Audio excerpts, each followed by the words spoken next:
Hi hello నమస్తే welcome to 100 TV welcome to legal talks with Venky. ఈరోజు మా స్టూడియోలో అడ్వకేట్ బాలా గారు ఉన్నారు. అన్న నమస్తే అన్న. నమస్తే. సో అన్న ఇప్పుడు ఫర్ ఎగ్జాంపుల్ పెళ్లి చేసుకున్న తర్వాత డివోర్స్ తీసుకోవాలంటే 1 year లోపల తీసుకోవచ్చా లేదంటే పైన తీసుకోవాలా? అలా ఏం లేదు వెంకీ.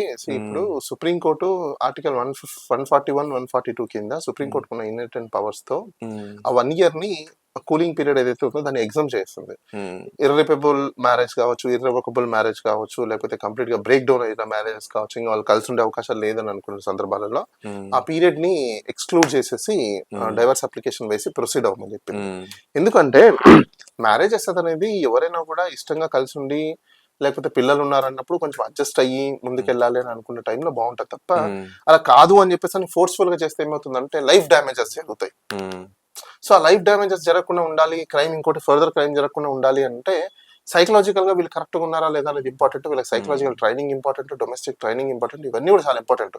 ఇదంతా ఇది ఇవ్వడానికి సిస్టమ్ లేదు మన దగ్గర.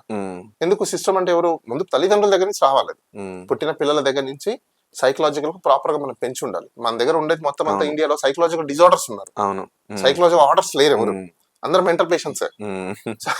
వాళ్ళని అంటే ఇలాంటి ఇప్పుడు అడ్వకేట్స్ అడిగితే ఫర్ ఎగ్జాంపుల్ మ్యారేజ్ 100 పెళ్లిళ్ళు అయితే 90 పెళ్లిళ్ళు కోర్టుకే వస్తున్నాయి అంటున్నారు. అదే విధంగా చాలా మంది ఐ మీన్ అమ్మాయిలను నన్ను అడిగితే 100లో 90 కాదండి, 100లో 99 కోట్లకు వస్తున్నాయి. ఓకే, అసలు అంటే కోట్లకి రావడం ఇన్ ద సెన్స్ 90 ఏమో కోర్టుకు వస్తున్నాయి, ఆ 9 బయట తిరుగుతున్నాయి, బయట చక్కర్లు కొడుతున్నాయి. అంటే రావాలా వద్దానా? అసలు వాళ్ళు దాన్ని పట్టించుకోవట్లేదు. ఎవరి లైఫ్ వాడిదే. ఓకే, నీ లైఫ్ నువ్వు లీడ్ చేయి, వాడి లైఫ్ వాడు లీడ్ చేస్తాడు, ఎవరు పట్టించుకోవాలి. సో అంటే ఇప్పుడు ఫర్ ఎగ్జాంపుల్ అన్న ఎవరన్నా పెళ్లి చేసుకుంటారు, పెళ్లి చేసుకున్న కపుల్స్ ఉన్నారు, వాళ్ళకి ఇష్టం లేకుండా ఎవరితోటన్నా వెళ్ళిపోయారు. సో వీళ్ళకి అర్జెంట్ మళ్ళీ ఇంకోటి పెళ్లి చేసుకోవాలి వాళ్ళు, ఎందుకంటే వాళ్ళు సెటిల్ అవ్వాలి కాబట్టి. అంటే ఒకటి నేను ఒక విషయం చెప్తాను చూడండి, ఇక్కడ మ్యారేజ్ అనేది వేరు, moral communication system, moral life అనేది వేరు. ఎందుకు అంటే మ్యారేజ్ మీకు ఎగ్జాంపుల్ చెప్తాను. ఇప్పుడు ఒక అమ్మాయి అబ్బాయి మ్యారేజ్ చేసుకున్నారు, వాళ్ళకి నచ్చలేదు, విడిపోయారు. అతను వేరే చోట బతుకుతున్నాడు, ఈ అమ్మాయి వేరే చోట బతుకుతుంది. వాళ్ళిద్దరికి లవ్ అండ్ అఫేర్ వేరేతో అయిపోయింది. వాళ్ళు ఇద్దరు లివింగ్ టుగెదర్ ఉంటున్నారు, పిల్లలు పుట్టారు, కంటిన్యూ లైఫ్. అది 7 years అయిపోయిన తర్వాత ఇట్స్ డీమ్డ్ టు డిజాల్వ్. అది పాయింట్ నెంబర్ 1. పాయింట్ నెంబర్ 2, ఏ రోజైనా వాళ్ళు కేసులు పెట్టుకోవచ్చు మళ్ళీ, ఎందుకంటే లీగల్ డిస్బర్స్మెంట్ అవ్వలేదు కదా. పాయింట్ అర్థమైంది, లీగల్ డిస్బర్స్మెంట్ అవ్వలేదు కాబట్టి ఎనీ టైం వాళ్ళు కేసు పెట్టడానికి అవకాశాలు ఉన్నాయి. ఒకరి మీద ఒకరు కేసులు పెట్టుకోవచ్చు.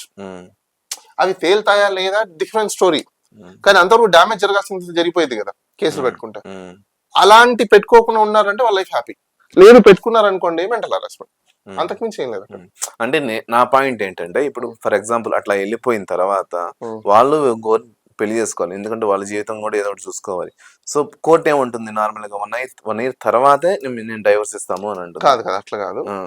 మ్యారేజెస్ బ్రోక్ డౌన్ అయిపోతే మాత్రం మీరు పిటిషన్ వేయాలంటే కనీసం 1 year కూడా లేకుండా పిటిషన్ వేయడానికి సెక్షన్స్ ఉన్నాయి కాబట్టి దాన్ని ఎక్స్క్లూడ్ చేయమని చెప్పేసి సుప్రీంకోర్టు చెప్పింది. కాబట్టి బ్రేక్ డౌన్ అయిపోయిన మ్యారేజెస్ లో అది ఎక్స్క్లూడ్ చేసేసి Day 1 లో కూడా మీరు వేసుకోవచ్చు. అంటే ఇద్దరు మ్యూచువల్ గా వస్తేనేనా, లేకపోతే మ్యూచువల్ గా వెళ్ళొచ్చు, లేకపోతే సింగిల్ కూడా వెళ్ళొచ్చు. Day 1 కూడా డైవర్స్ ఎప్పుడు వేసుకోవచ్చు అంటే అది మ్యారేజ్ నల్ అండ్ వైడ్ అయి ఉండాలి. అంటే నల్ అండ్ వైడ్ మ్యారేజెస్ ఏంటి అంటే సప్తపది అనేది ఉంటది. హిందూ మ్యారేజ్ యాక్ట్ ప్రకారం కస్టమ్స్ ఉంటాయి మనకు కొన్ని, ఆ కస్టమ్స్ అన్ని ఫుల్ఫిల్ అయి ఉండాలి. ప్రాపర్ గా అన్ని ఫుల్ఫిల్ స్టెప్ బై స్టెప్ అయింది అంటేనే. చాలా మందికి తెలియని విషయం ఏంటో తెలుసా, మనం ఇప్పుడు చేసుకున్న మ్యారేజెస్ ఏవి కూడా వ్యాలిడ్ కాదు. ఎందుకంటే ఆ సర్టిఫికేట్ తెచ్చుకుంటున్నారు కాబట్టి అది వ్యాలిడ్ గా తప్ప, సర్టిఫికేట్ లేకపోతే మ్యారేజ్ వ్యాలిడే కాదు. ఎందుకని? సప్తపది కంప్లీట్ అవ్వకపోతే హిందూ మ్యారేజ్ యాక్ట్ అప్లై అవ్వదు. హిందూ మ్యారేజ్ యాక్ట్ ప్రకారం సప్తపది కంప్లీట్ అయితేనే, అంటే హోమం చుట్టూ వాళ్ళు తిరిగి ఉంటాయి చూసారా, అది జరిగితేనే, దానికి ప్రూఫ్లు ఉంటేనే దట్స్ వ్యాలిడ్ మ్యారేజ్. లేదంటే రిజిస్టర్ మ్యారేజ్. రిజిస్టర్ చేసుకున్నారు కాబట్టి ఇంకా డాక్యుమెంట్ ఉంది కదా, ఇంకా వ్యాలిడ్ అనుకోవాలి దాన్ని.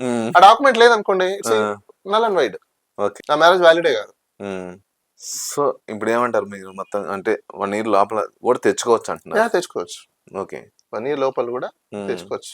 అది మ్యారేజ్ డిజాల్వ్ అంటే దీంట్లో 2 రకాలు ఉన్నాయి. మ్యారేజ్ డిజల్యూషన్ వేరు, మ్యారేజ్ సపరేషన్స్ వేరు. లీగల్ సపరేషన్స్ ఒకలా ఉంటది, లీగల్ సపరేషన్ ఒకలా ఉంటది, మ్యారేజ్ డిజల్యూషన్ ఇంకోలా ఉంటది. దానికి రెండింటికి డిస్టింగ్విష్ ఉన్నాయి. సో అది డిపెండ్స్ అపాన్.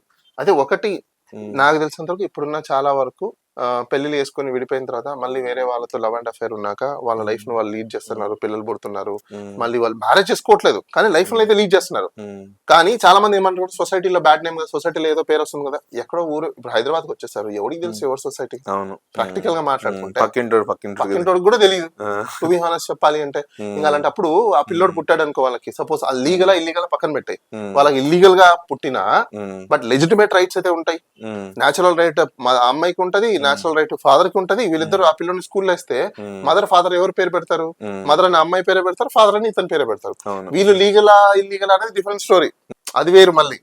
కానీ ఆ పిల్లోడికి అయితే లీగల్ గా నేచురల్ గా మదర్ ఫాదర్ వీళ్ళు అవుతారు కదా. ఇంకా వాళ్ళకి ఏమైపోయింది, మదర్ ఫాదర్ అయినప్పుడు ఆటోమేటిక్ గా వ్యాలిడిటీ వీళ్ళకి వచ్చేసినట్టే కదా. ఇంకా కొన్ని ఉంటాయి ఇప్పుడు వీళ్ళు పిల్లల కన్నా సపోజ్ ఇప్పుడు ఆ అమ్మాయికైనా అబ్బాయికైనా లీగల్ గా డైవర్స్ అవ్వలేదు అనుకో, డైవర్స్ అవ్వని వాళ్ళకి రైట్ ఉంటది, లీగల్ రైట్ ఉంటది. సో వాళ్ళు ఎనీ టైం వాళ్ళ కేసులు పెట్టి ఏదైనా చేసే అవకాశాలు అయితే ఉంటాయి. అది డిపెండ్స్ అపాన్ వాళ్ళ ఇష్టం అది. ఓకే అండి, థ్యాంక్ యూ.